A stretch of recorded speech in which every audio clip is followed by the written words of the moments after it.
We're human, don't you know? Just like you are. I'm Rachel Woods, HR BP turned HR coach, and in this series, I explore the technicolor spectrum that is life in HR with folk in the know, those that have been there, bought the t-shirt, and are happy to share their experiences for us all to benefit. So grab a cuppa, get comfortable, and we'll crack on. I'm delighted in this episode to welcome Rich Roberts. Now, Rich is an employee engagement and culture specialist. He's passionate about building highly motivated and productive teams, both in startups and in larger organizations. Until recently, Rich was the people director at sustainable energy provider Pure Planet, and he helped them achieve a #2 ranking in the Sunday Times top 100 small companies to work for in 2020. He was also the employee engagement lead and people director for Virgin Mobile, so quite the career. Rich and I got chatting about high-performing teams, recreating social cohesion, and hybrid vigor. I recall the first two, but I'm racking my brain that hybrid vigor came into it. So that's where this discussion starts from, after a big fat human welcome to you, Rich. Hello.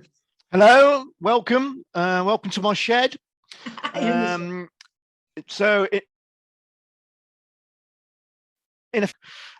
that's my famous joke, and I promise not to tell anymore. Do you know what? You're going to have to repeat it because my screen froze. So you're going to have to give me the joke again. Do you want me to start with the welcome again? Yeah, do it again. Yes, a big warm welcome. Nice to see you all, and welcome to my shed. So in effect, this is not a TED talk. This is actually a shed talk. And let me tell you, that's the best joke I have. That's such a dad joke. Oh, yes. Very proud to have you here with your shed talk. Absolutely. Before we get into your shed talk, I'm going to do what I do with all of my guests. Now it's become a bit of a habit, and ask you what brought you into the wonderful world of HR in the first place. What got you here? Wow. Well, bear in mind, I've always worked in HR. Gosh, what's my story of getting into? I mean, I fell into it, to be honest. I graduated with a history degree. I had no idea what I wanted to do next. I'd come from a family of teachers. So the obvious thing, I had a history degree. That was the obvious thing to do. My mother persuaded me not to go into teaching. And really, it was my father's influence, actually, because he worked in what was then called personnel. Mm-hmm. And I was lucky enough to get onto a one-year course, postgraduate diploma. And I always remember him saying to me, look, regardless of whether you continue a career in HR, the skills you will learn will be good for any management kind of role.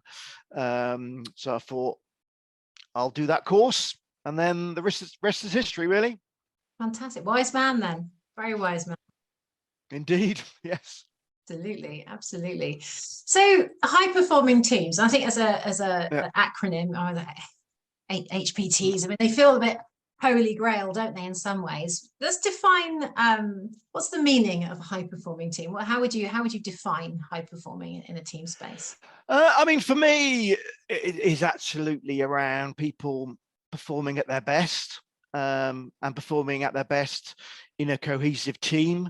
I know that sounds a little bit glib, but I'm very much on the page of, if people are motivated, if people are engaged, if they enjoy coming to work, they will be more productive, and therefore they will be high performing. And of course, as all the research, as we know, says, if you have high performing teams, you have a high performing company. I used to work for Virgin for many years, and it's the old Branson thing around, you look after your staff, they will look after your customers, and the customers look after the profit. So that's kind of the base philosophy that I have.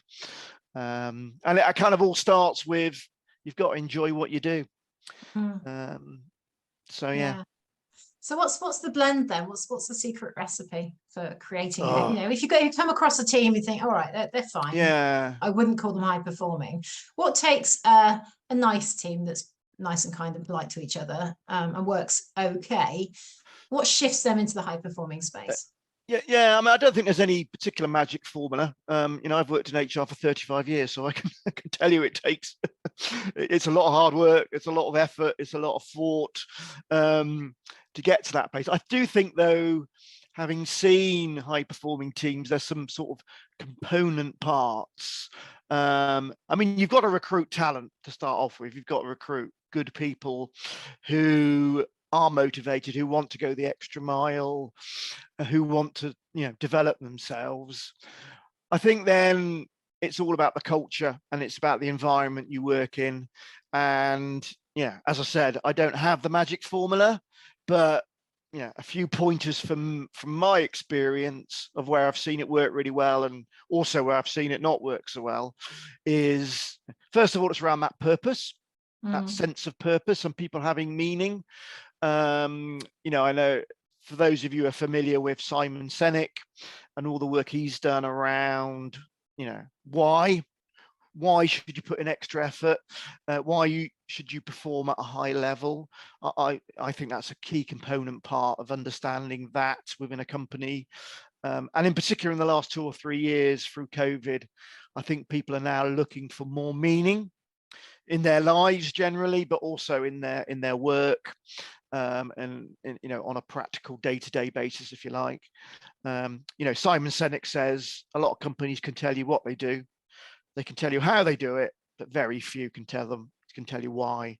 And it is the why that is the engagement factor for me.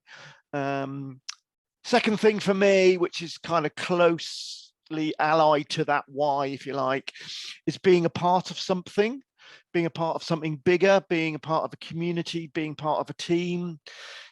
I think that's one of the downsides of this new hybrid working environment, is that people are losing, because they're not in the office every day and not seeing people on a face-to-face basis every day. They're losing a little bit of, and indeed it was Simon Sinek's phrase, the social cohesion, that sense of community, of being together. Since leaving Pure Planet, I have really, really missed being a part of a great team. Now I'm doing some freelance now, and that's fine, and it works really well on flexibility, and there's lots of variety, but that's something missing, that sense of being a part of a big team. And then I think the final thing, and this is the most difficult one to kind of define and also kind of put forward ideas and suggestions for, is working in an environment where you feel trusted. Where you feel that people value what you have to say, that you can be yourself. And indeed, when I look back on my time at Pure Planet, and I was there from kind of startup until the end of Pure Planet, that's the one thing I would reflect on. And indeed, I've done roles in companies where actually I felt I wasn't being myself, but I was just following what the corporate culture was. And indeed, that really did stress me out on a couple of occasions in a couple of my roles. So I think for me, 3 things: it's that sense of purpose, it's that sense of belonging, and then feeling trusted. Yeah, and so that trust is really one that I think, if I remember the teams that I've been in, that I would consider to be the highest performing. That feeling of trust, that feeling of being able to take risks and use your initiative and take chances, create new things, try, and not being afraid to fail on the back of, the team will absolutely lambast me. Actually, if I fail, the team will metaphorically pick me up, dust me off, pat me on the bottom, and send me on my way again, and say, right, you'll be all right with you. And that was that sense of safety, that sense of psychological safety that comes in a trusting environment was huge. And that's what enables you to feel like you can go and try new things, because you've got that feeling of, and if every individual within a team has that sense, then you've got a team that does, challenge the status quo. They do move forward. They do take things into a different space. And I guess that's the difference between a good team that's delivering and a high team that's performing, that's really coming for change and taking things forward. I think a key thing then, I've learned this at Pure Planet, it's about the leadership and the way that's managed and facilitated. Because I remember being in meetings at Pure Planet where, yes, you had differences of opinion. People were very passionate about, of course, what they thought was the right way of doing something. You do need somebody to kind of galvanize that and and to make a decision, because you know, one of the downsides of that is you don't make a decision because everybody's got a different view, and then you got a bit of stalemate. And then for people to walk out the room or walk out the virtual meeting or whatever, feeling, even if the decision went against what you thought, well, yeah, I had my say. We had a good debate about it, and you know, and I'm respectful that we're moving forward in that direction, but not feeling, you know, frustrated or downhearted that, you know, it was going a different way, if you like. So that, and I think that is a real skill, that leadership skill, just to galvanize everybody and make, you know, that psychological safety, as you said, is absolutely key. So yeah, I completely agree. That is, and for me, that's the underlying principle. That trust is the underlying principle, is the real foundation, if you like. Rather than a magic formula, it's probably the foundation, isn't it, of a culture where you have high performing teams. Especially if it's kind of, you know, I've worked in environments where they've tried to go towards self-managing teams, and that again is very difficult to execute. But of course, that is completely reliant on the trust element. Yeah, that's I think the risk there is you can end up with teams feeling somewhat rudderless, can't you? A little bit directionless. And so, what would you say are the biggest opportunities for HR specifically to influence success? To start with, in building their own high-performing HR team. So there's taking it as HR in isolation. Actually, no, let's change that question now. What's the biggest challenges in trying to build a high-performing HR team specifically? Is HR different? Is there something extra there or nuanced that needs to be taken into account? Yeah, I mean, I've worked it out the other day because I'm a bit sad like this. I've probably worked in or done freelance for 30 companies in total, and seen a lot of different HR teams, a lot of different HR execution, if you like, and there is a lot of difference. So I think that the challenge, I mean, I hate the word HR as well, just to put out my to hang out on my soapbox, if you like. And HR also, you know, has a with my friends, they joke about human remains and all that kind of stuff going on, and how many people have I fired this week. So I think the key challenge for people who work in a people orientated function, I mean, I remember at Virgin Mobile, you know, Richard Branson saying, I don't want you to call it HR, it's the people team, you know, and that was what, 20 years ago. And I know a lot of companies now call it the people team. The key challenge for the people team, if you like, is understanding what culture you're trying to achieve within an organization and how the company's going to get there, and not fall behind what I would call traditional HR practices, not fall behind the policies, the rules, the monitoring, the reporting, if you like. Now, the reporting is important, of course, but you know, it's interesting. I've just done some freelance work for a company, and I wanted to see every single person in the organization, small company, only about 30 people. So I approached all of them by email to say, you know, I'm coming in to do this project. Love to have 30 minutes with you. And, you know, I would, Judith, what have I done wrong? I've got to see the person from HR, the person representing HR. It's like, no.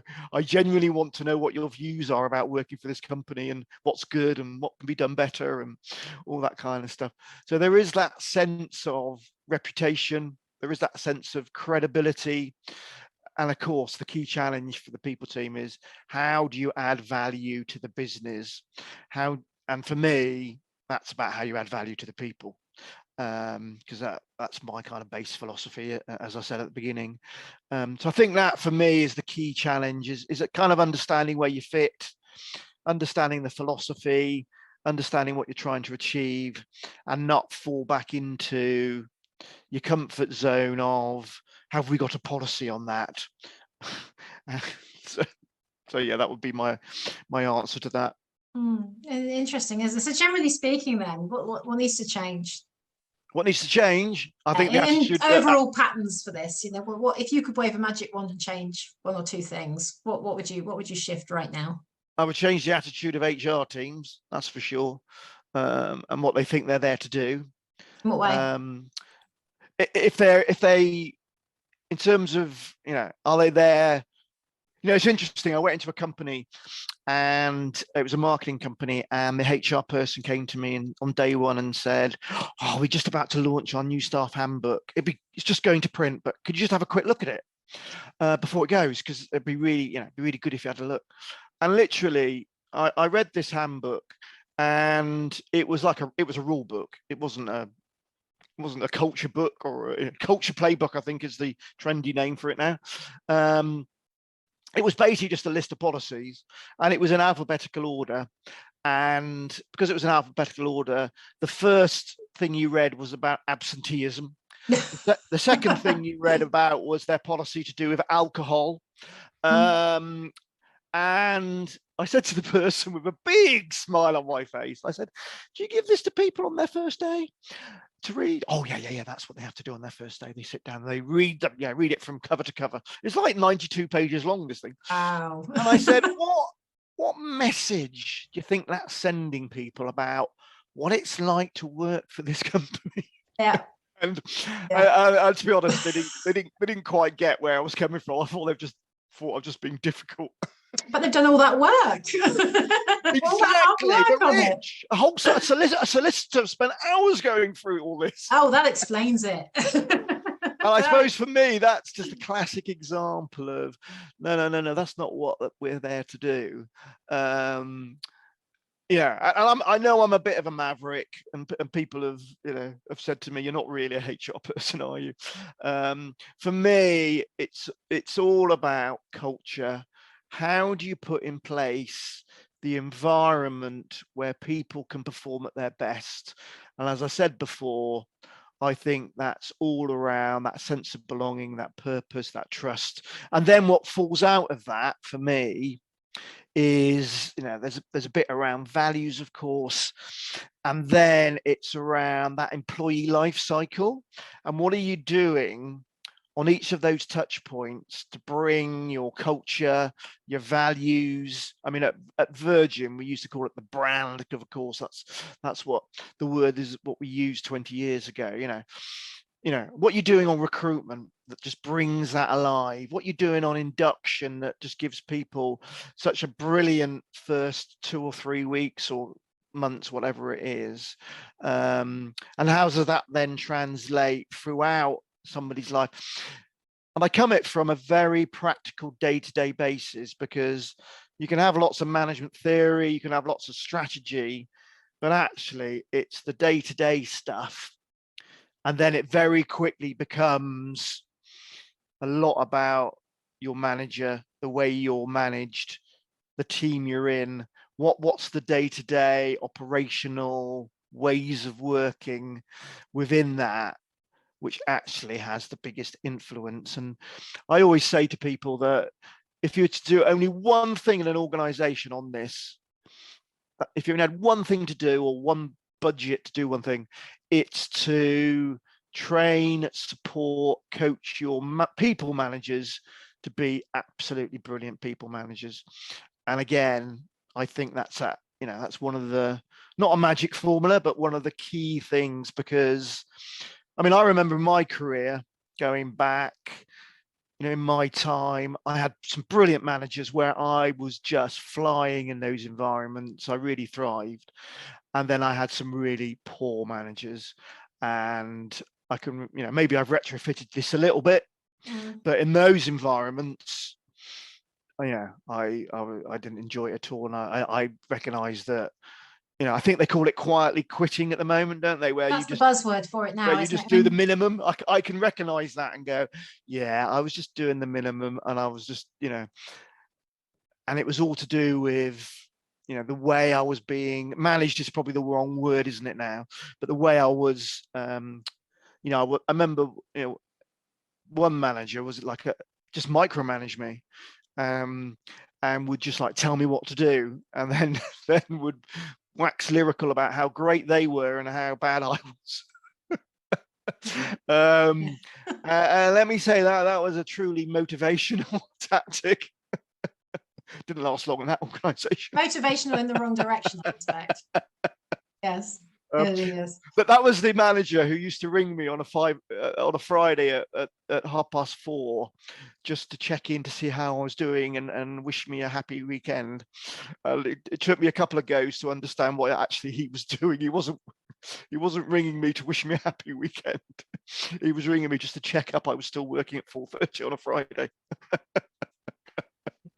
So with all that in mind, if you were to walk in and inherit an established HR team who are working very much in that transactional space, the hire and fire and keep them legal, policy policing space, and you had an opportunity to mold that team in the way that you would want to mold, what would be the first thing you tackle, like the very, very first thing you kind of go, right, this is what we need to look at? I mean, to be honest, that has quite a few layers for me. I mean, the first of all it's for me to establish, with the leadership team, where do you want to go with this? What culture are you aspiring to? What's the future direction of the business? What is business success? It's the classic stuff. I mean, we talk a lot about HR being more commercial. It's quite a rare thing, I think, for HR people to really get under the skin of the bonnet, if you like, of a business and understand what are the key levers, what are the key things that actually creates, a profit, or what are the obstacles, more importantly, what are the barriers, what's going to stop us getting there. So it's then translating that with the HR team, communicating that to the HR team, and them understanding what they do, what their role is, what is their specialism, what their expertise, how that then translates to business success. What we do equals this, and therefore the business will be successful. And then, for me, it's around what are people's strengths, what's the strength of the team, there's a bit around resources, what expertise do we have, are there any gaps? Yes, in certain circumstances, of course, you need some rules, but I mean, I call them expectations. In some industries, of course, there is regulation that you do need to follow, which is important. I always remember at Virgin, I was always told, yes, create the policies, but word them so they don't appear to be policies, and just hide them from people. And or the classic one, isn't it, where somebody does something wrong and you then create a policy that applies to everybody, but it's only one person who's done something wrong, and you make a big song and dance. The knee-jerk policy creation. And I always remember a creative director at Virgin when I think in the customer center somebody was cutting some calls off, which obviously in a call center is not a good thing. And I remember I was like, in my naive younger days, sort of, we need to communicate this to everybody, and we need to tell people this is the wrong thing to do, and all that kind of classic stuff of and I remember him saying to me, how many people work in the customer center? And I said, about, it was literally about 600, 700 people. And how many people have been cutting calls off? And I was like, one. Right. So you're going to communicate a really bad message to 600 people, when actually it only really applies to one. And he looked at me quizzically, kind of, I don't really get that, Rich. And it was a real moment of, yeah. I understand where you're coming from. So yeah, I can't remember what the original question is now, so you might have to edit that bit out. I don't know, actually, because I've sort of forgotten it myself. No, I think it was essentially around, we were talking about what needed to change, but also I think if you inherited a team and you were kind of walking in and defining what they were to be doing going forward, what would be different. And I think you're right there, finding actually what the business expects from their HR team. But quite often businesses don't know what to expect from their HR team, do they? They assume the transactional, they assume the policy stuff, they assume the legal compliances, the risk management, which, let's face it, HR wouldn't get away from. There still needs to be Oh yeah. Still needs to be payroll. There still needs to be the transactional stuff, and they do need the hire them, fire them, keep them legal. Absolutely, that's a part of the HR function. But the question is, okay, so how do we then maintain that as a sort of it's like the engine room in a ship that keeps the ship going? That's the engine room functioning. Let's make it efficient. Let's make the processes as slick as they can be, friendly for onboarding, friendly for everyone that's using them, understandable, clear English, plain English. Like I say about the Virgin policies, write them so they don't sound like policies, but they're clear as day anyway. I'm not sure about hiding them. I think that's people like to hide behind policies. I suppose hiding them's the wrong word for me. It's a bit like, hopefully nobody will ever have to use them. It's funny, isn't it? Because I think you notice where when people want something to happen, they will quote policy to you to the letter. They will quote it to the letter. Yeah. And the minute you call something out and saying, yeah, but obviously this is against our company policy, I've never seen that. It's just like, really? You've just quoted that one to me and you've never seen that one. I mean, come on. I never realized cutting callers off was a disciplinary offence. Yeah, I didn't realize it was rude to cut off a customer mid-flow. That seems unfair. Like you say, 1 out of 600, it's you tackle the one, right? And that's not on. You don't do it, have it, nip it in the bud. All right, if it's becoming a theme, fine. Or something bigger needs to go out. But you're right, it's taking it in, looking at the perspective in which you're looking at things through. And I think I totally agree with you on that. So yeah, don't worry about forgetting the question, because I was following you down that tangent and the question flitted away from me as well. So that's absolutely fine. Now, obviously, I'm a coach. I'm not in HR anymore. I'm not in the throes of it. I'm working with HR people, which is lovely, because I do it's a slightly luxurious position, and I don't want to rub it in, but I don't get embroiled in all this crap anymore. But indulge me. For you, in kind of the high performing HR team, what role might or does coaching play?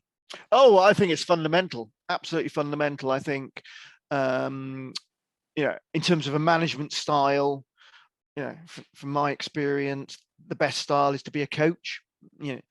My view is a manager's there to support, guide, help, prod from time to time if necessary. It's certainly not to tell people what to do and then tell them off when they haven't done it. I think people respond much better to a coaching style.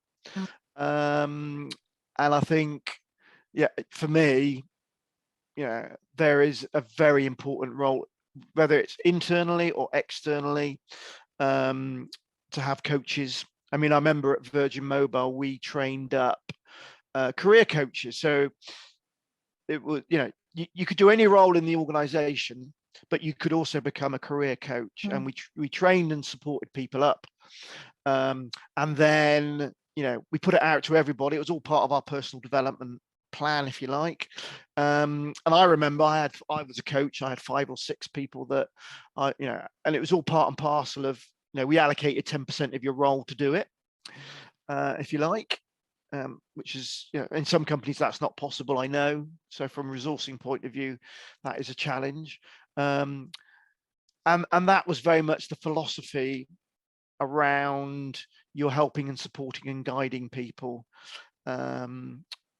and helping them develop through that. So I think, be it a management style or helping people from an external point of view on their career development, or from, of course, it's life coaching as well. I think it's a given for me. An important tool in the box. It's music to my ears, absolutely. But it's just, I think I've worked in organizations where it's been a luxury that the C-suite get. And I've worked in organizations where it was introduced, where all managers would go through a couple of days of what we called, I think, coaching fundamentals, which was great because it gave them the tools to have those better conversations. The downside was, because it was only 2 days, and then I think a third day of sort of practice follow up about 2 or 3 months later, it did tend to create an all or nothing kind of approach. There were those that didn't really get it straight away and therefore didn't practice or use it. There were those that when you gave them this lovely shiny new coaching tool, they saw it as a coaching stick. And when you give someone a new hammer, everything looks like a nail. There was an awful lot of coaching conversations that were happening that actually weren't appropriate to be coaching conversation. They needed to put that mentor hat on. They needed to put that almost that counselor hat on. It was just understanding what was right for a given context and situation. The thing that also used to scare me no end was that there was no, I mean, as a coach, I have supervision. Internal coaches, I've talked to a few organizations, and I'm coming across very, very few that offer supervision, that offer that thinking space for them if they're using coaching skills. And they're hearing a lot. Don't get me wrong, when you do it well, people open up and you hear more than probably you need to or want to hear, but then you've got it. Then what do you do with it? And how do you manage that yourself? How do you maintain your equilibrium when you've got all this stuff going on that you're understanding about your team? And it's quite a scary place to be. And it's, you know, for me, supervision is absolutely essential to maintain my professionalism as a coach and my safety, if you like, my own psychological safety as a coach. And yet you see it with these internal coaching schemes. They're just not there. It just doesn't happen. It's a soapbox moment for me, if I'm honest. But I'm just actually curious about I think we got onto the subject. I just keep coming back to hybrid Vigour and where it came from. And I think when you said about hybrid working, it sparked a memory. And I've got a funny feeling it was about this and about the high performing team of pre-COVID and that same team now, and maintaining that level of performance, maintaining that level of trust and safety and cohesion when disparate and when spread to the four corners of the living room and under the stairs and working from the bedroom. And if they haven't gone back to, you know, the camaraderie of the office space on a regular basis, what would you say is the kind of the biggest, as I hate to use recipe, I keep using recipe metaphors today, I don't know where they're coming from, but what are the most effective ingredients in a team that is working in a hybrid way, working from home through necessity, and that's now the norm, that's now what's going to happen ad infinitum going forward, because they've got lives, they've discovered it's much more convenient and better for the childcare and better for, you know, the commuting actually makes them more, the lack of commuting makes them more productive. What would you say were the biggest ingredients in maintaining that level of high performance through a hybrid working model? Yeah, it's a great question. You know, it's interesting. I did some work for a company just before COVID who were all working virtually, and in fact they had all their employees were in lots of different capital cities around Europe, and they were the most engaged high performing team, one of the most engaged high performing teams I think I've come across, which fascinated me because my perception before I went in to do that project was that they would be complete opposite. They'd feel isolated, they feel not connected to the bigger picture of the company. They'd be just, as you said, sitting under the stairs, just, you know, quietly quitting perhaps. And it's really interesting because what made them so successful was a combination of things. The first thing was that the chief exec had put a lot of thought into the very fact they all work virtually, and hadn't just assumed it would be the same as being in an office. So I think that's the first thing, is it is different. It does need a lot of thought. It's not, you know, people coming and pitching up in the office every day, therefore let's just copy the way we did it before and we'll get the same output. The second thing is, for me, was around that person's leadership style. She went out of her way they had like a Slack messaging system, and there was a lot, so they used tech very effectively to keep people connected. So I always remember she used to always at 9 o'clock put a good morning message on Slack, very simple. Good morning, how are you? How was your evening, or how was your weekend if it was a Monday? And everybody else then, there was about 30 or 40 people who worked for this company. Everybody else then tended to join in, and there was a bit of a social chit chat going on, as you would if you were in an office. As you would if you went to the coffee machine. How, you know, did you see the football at the weekend, or, you know, what did you do with the kids and all that kind of stuff, which I think is a really important part of working for a company. Is, as you know, going back to that Simon Sinek, that social cohesion bit. And the leadership style as well was very open and very visible, even though it was online. They also did regular all hands meetings, which again was all virtual. And they also did what I think now is being coined anchor days, whereby you all get together face to face, you know, and it doesn't, you know, and I know that is difficult, especially if you've gone out and recruited a lot of people who don't live in the local area. Or the same country even. In the same country. Yeah. And it's interesting, at Pure Planet, we recruited somebody in Scotland, and we were based in Bath in the southwest of England, for those of you who don't know where Bath is.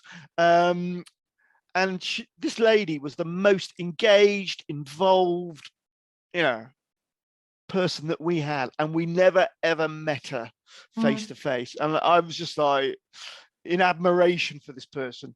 And it's interesting because she was saying the same sorts of things that were the component parts around spotting opportunities to get people connected, if you like. Interesting, in the example I'm talking about, they did play to it and spotted opportunities because they were all in capital cities around Europe. What they used to do is every 3 months they hosted an event in one of the capital cities, and it was the weekend, and everybody went, and it was on their own time. And it's like, well, hang on. And it was because they played the capital city card, because they could. It's the weekend away, it's a jolly, right? Yeah, exactly. Yeah. My funny story around that was they invited me to one of these events, and I was getting very excited and getting my passport out. Is it going to be Rome? Is it going to be Berlin? It was, for those of you who know the West Country, it was actually in Magna, which is about 10 miles south of Bath. Which is about 10 miles from my house. So what's a Magna where you get out of the reservoir? Exactly. Was it on a boat? Exactly. And I grew up just around the corner from Magna, so it was right. I was slightly disappointed that I need your passport. I wasn't off to Barcelona for the weekend, but anyway. I mean, it's close to the airport. There's that. Yes. Yep. So again, it's about spotting opportunities, I think, to keep people connected. I mean, one of the best things we did at Pure Planet is we had this thing where every week you were randomly paired with somebody else in the organization, and the idea was that you had a virtual coffee with them on a Wednesday morning. So of course, when you work hybridly and virtually, I think the people that you deal with on a day-to-day basis is far reduced than if you're in the office, purely because getting people together is a faff. If you wanted to speak, to get this session organized, it's like, are you free on Friday? I'll send you a link. It's not very spontaneous, is it? Whereas in the office, often meetings and chats are much more spontaneous. And the idea behind that was to get to know people in other teams, because you don't normally, you either normally speak to probably your colleagues or your peer group within your team, depending, maybe in the project you're working on. But so you're talking to people in finance, you're talking to people in marketing, talking to people who worked in customer care, who you wouldn't normally come across in your day-to-day. And that just helped, that sense of community, that sense of we're a part of something bigger here. So for me, it's about spotting those opportunities. Now, you can't always do it in every company, but it's what can you do in your company? And I heard it expressed as, how do you get people connected when they're not in the office? And that's the trick, I think. So yes, the other thing that this company did in the capital cities in Europe, which I thought was very good, it was the way they communicated the news of what was going on was brilliant. So everybody had a great understanding. They did invest some time and energy into this, into what traditionally is called internal communications, isn't it? Of making sure that everybody knew what was going on within the organization. And also there was lots of channels through Slack to put forward ideas, to put forward suggestions, to have a voice, basically. And I remember the chief exec always responded. There was like an ideas channel, always responded to every single idea. Wow. And that was kind of like, that took some focus. But the great thing about that was, of course, as soon as you got the chief exec responding, it just takes on its own momentum, because people are like, oh, actually, this is, I've worked in companies where the suggestion scheme has been rubbish.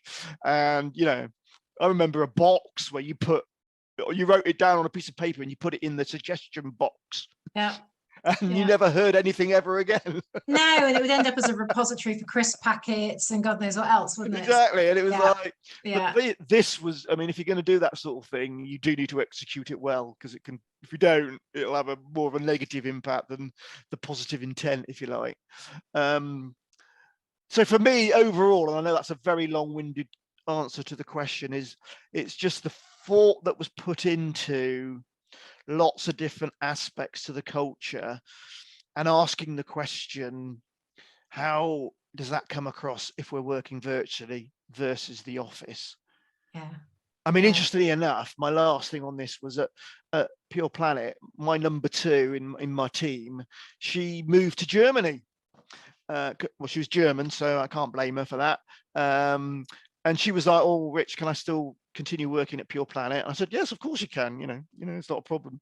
And she, by default, became our head of remote. And we actually called her the head of remote, because she was brilliant at, whenever I came up with one of my madcap, crazy ideas about what I wanted to do, I used to say to her, how do you feel sitting in Germany, never being able to come into the office, about that? And she was great at saying, well, yeah, no, it doesn't really work for me because I feel isolated. Yeah, it's little things, isn't it? Like the Christmas party. It's little things like the recognition scheme. It's little things like just from induction.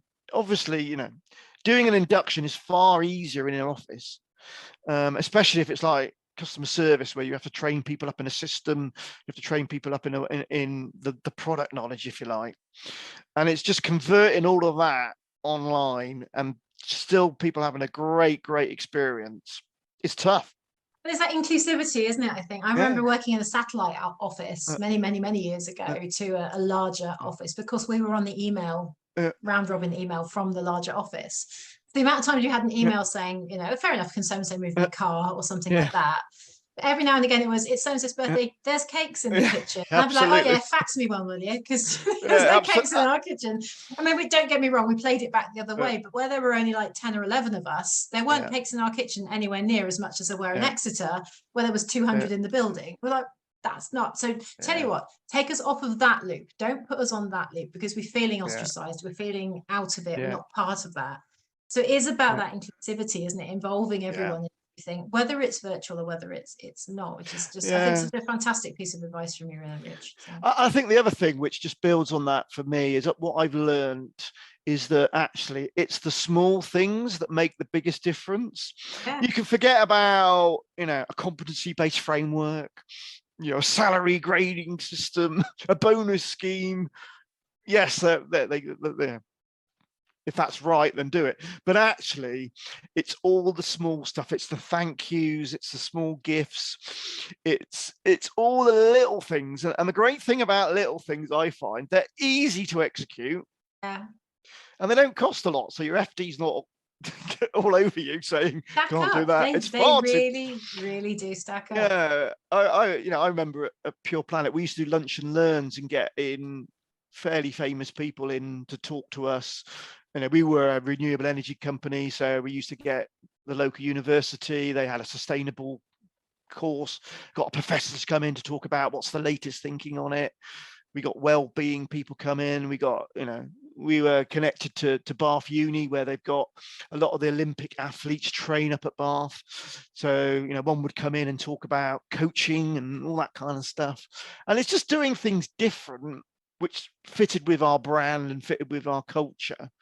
And for me, what I wanted people to do was to go home at night and say, or when I say go home, or just move into the next room, because when they're working virtually, I say, guess what happened at Pure Planet today? And that for me was the kind of the backdrop, if you like.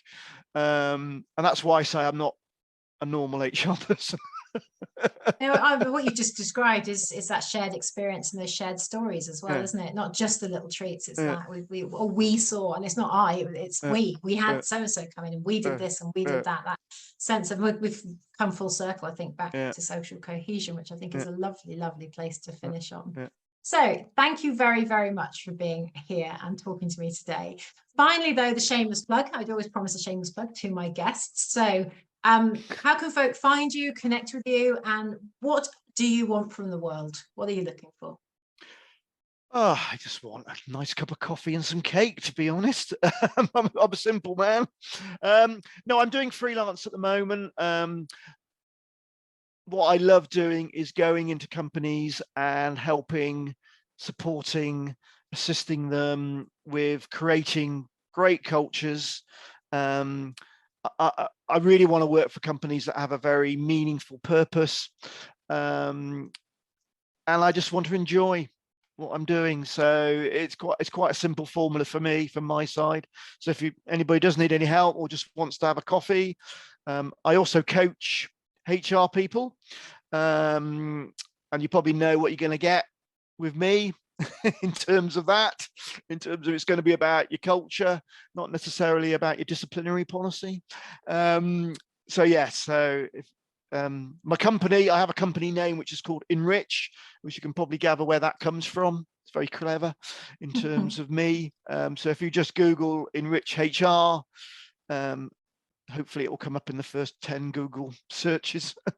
Or I'm on LinkedIn. I do post quite a lot. I do write my own blogs and also post other interesting articles. So do, connect and link in with me. That's another great way of just sharing the love. Good stuff. Good stuff. What we'll make sure we do, Rich, is put all your contact details and links into the show notes. Yep. So we'll make sure that's there for anyone that's listening. So thank you very much for listening. I hope this was useful to you. Yep. If you want to get hold of Rich, like I just said, we will have the details in the show notes. Or like you said, you can Google. Thank you so much, Rich, for being on here. And if you guys like listening to this, do hit your like and subscribe buttons wherever you happen to be listening. I'm assuming they're on most channels. I think they are. They're definitely on Spotify and Apple and the like. So thanks again. And I will be back in another 2 weeks with another episode of exciting things from the world of HR.